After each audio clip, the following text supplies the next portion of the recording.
যে করি এ কোয়েল, বলছি শোনো না, খুব আর্জেন্ট একটা দরকার আছে, শোনো না। আরে কি হয়েছে?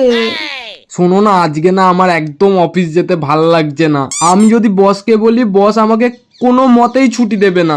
আমি তোমায় ফোনটা দিচ্ছি, আমি তোমায় যা যা শিখিয়ে দেবো তুমি তাই তাই বলবে, ঠিক আছে? বলেন কি? আচ্ছা ঠিক আছে, দাও।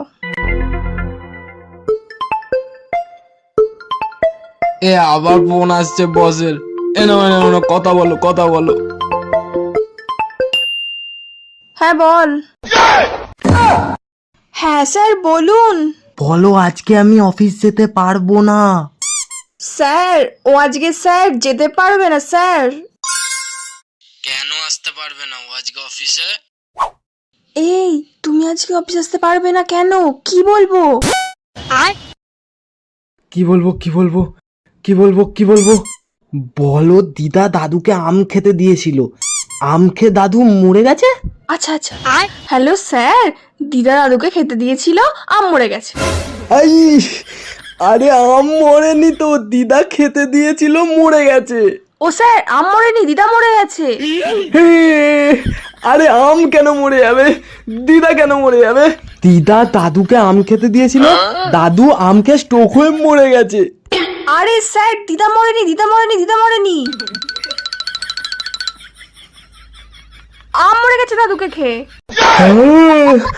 আরে আম কেন মরবে, দিদা দাদুকে আম দিয়েছিল, সেইটাকে দিদা মরে গেছে, দাদু মরে গেছে। আচ্ছা ঠিক আছে, আমি বলছি স্যারকে।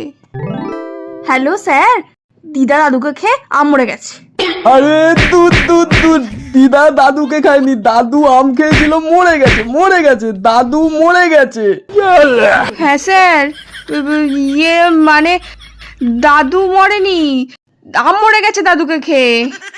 না স্যার, মানে কিছু একটা হয়েছে, আমার বিয়ে হয়ে গেছে। আরে আম কেন বিয়ে করবে, দাদু মরে গেছে আম খেয়ে। কাঁদছে কেন? স্যার ও কাঁদছে, দাদু মরে গেছে আম খেয়ে। আরে দাদু কিন্তু ওর দাদু আম খেয়েছে কেন? আম খেয়েছে কেন? আম তো একটা ফল। তাহলে বিয়েটা কে করেছে? বিয়ে তো আম করেনি, বিয়ে তো ও করেছে। বিয়ে? আমি আবার কেন বিয়ে করতে যাবো?